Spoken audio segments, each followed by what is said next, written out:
You may know your cousin who's a financial wizard, but your cousin is not allowed here. The Thor is. Thor's hammer. Okay. Now let's think about this problem. In economics in general, these kinds of problems are called dynamic programming problems because you make decisions that affects multiple periods. And the way to solve dynamic programming problems is to go all the way to the end, the boundary, solve the boundary issue, come back. But that's kind of like solving partial differential equations too. But this is much simpler. Okay. There are basically 3 time periods here. Now, 40 years from now, and 65 years from now, right? I'm more interested now versus 40 years from now.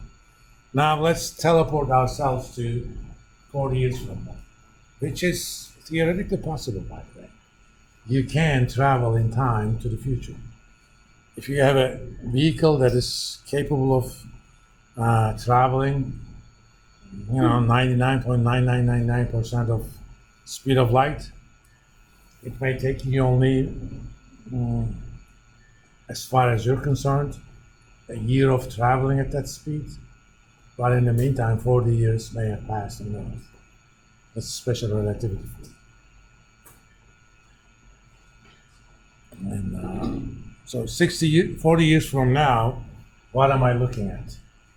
40 years from now, I know what I want. Starting 1 month after that, because the regular annuities, the first payment starts 1 period from now. Starting the next month, I want $5,000 for the next 25 years, and I also want $2 million. All right, I know what I want. What I don't know is how much I need for that. Well, I need to know, as of that point, present value of things I want. So I just want the present value, so let's make this into setup mode. Because if you want just the present or just features, keep that in the setup mode. That means given the inputs, you just read off the output. All right, my APR during retirement year is 4. I'm gonna do it monthly for 25 years. I want $5,000. Oh, by the way, this is also the present value, not future value, because I want to know the value of stuff in the future now. But I also have a balloon payment. Remember, balloon is the stuff at the very end. Okay, this basically says if I go to a bank that basically charges 4% for an annuity of this kind as an interest rate, to get these benefits, they're going to ask me to pay $1,684,000 and some change. Okay? So that's what I need to have in my retirement account. So we figured that out. Now we know what's going to happen at age 60. So that was the first flick of the hammer. In fact, it's not even a flick. I just pointed the hammer. I'm going to copy that value, paste it into here as values, right click and those numbers. Now, given I know what's going to happen in the future, I want to figure out how much I need to save per month. Okay, first and foremost, let's change our unknown to periodic payment, because that's what I do not know. And this is going to be a future value problem now, because given my starting balance and the periodic savings I'm going to make, I want the balance on my account to be that amount. Now I'm doing 10% APR during saving years. I'm going to do that for 40 years. I don't know the payment yet. My starting balance, what did I say, 25? 50.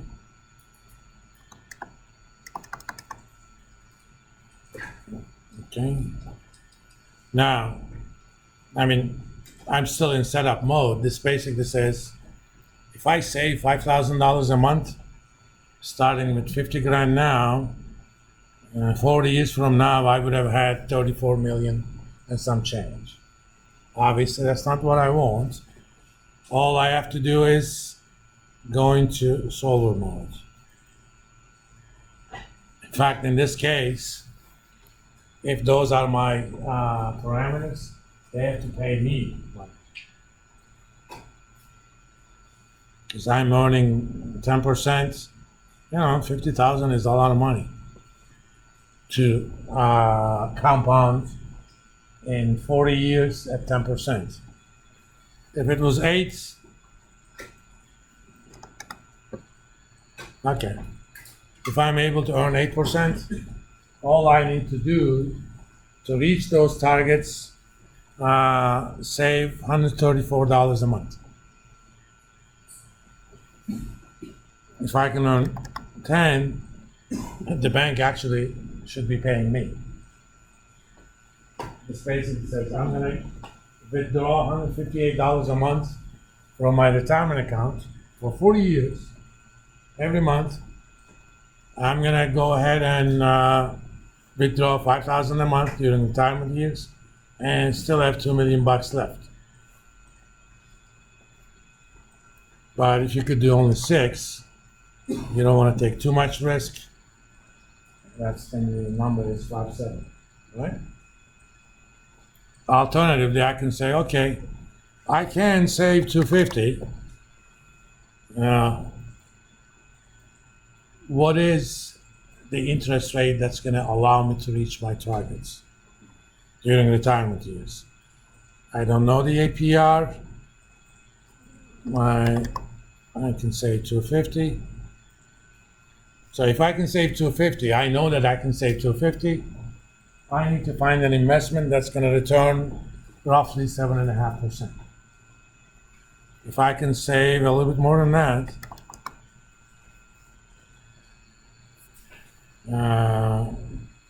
6.69. If I can save 750, 5.636, and so on. The lower is that required rate of return, the less risky is the investment.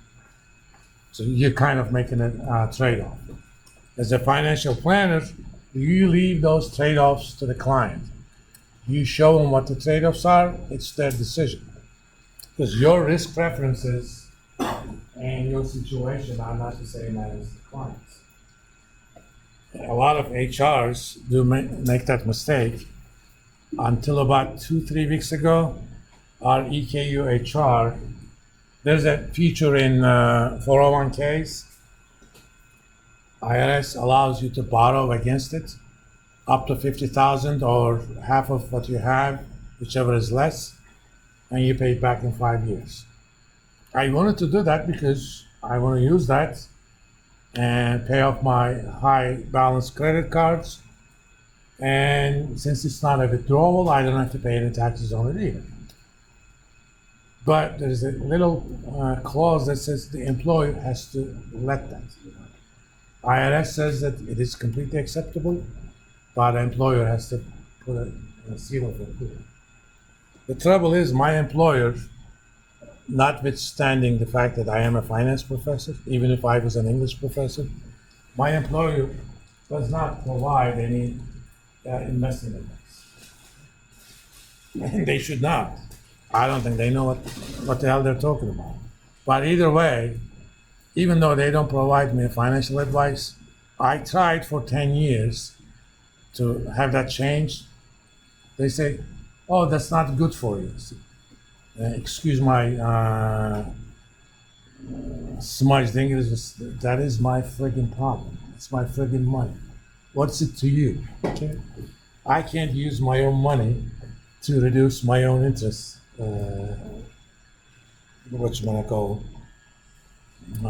Exposure. And finally, about a year and a half ago, the provost changed. I was good friends with the provost. I didn't even know this was happening. I was kind of just complaining that it took me 10 years and nothing changed. About 6 months later, we get an email, oh, by the way, we can do that now, starting January 4, 2024. Apparently, I just didn't know the right people at that point. And this January, I immediately borrowed $50,000, covered all my credit cards and stuff. I maxed out my Roth IRAs. You know, I'm gonna still make some monthly payments, but I'm not gonna pay any taxes on those withdrawals. So what you think is right and what is actually right for the client may be two different things. Because as a financial planner, you may not know every parameter about the client. Anyway, and this I'm saying as a liberal pinko commie. You know, you think that, you know, you like the daddy states or mommy states. When it comes to this, I don't. You gotta let people decide to kill themselves financially. If that's what they wanna do, that's what they wanna do. Monday, we're gonna start covering chapter 2. You can read chapter 1 for fun. There's not gonna be an assignment on it. Please come to class having read chapter 2. It's basic financial statements, but I'm gonna spend some good time on it. In fact, we're gonna download some of the financial statements of companies and try to figure out what's between the lines. See you guys Monday.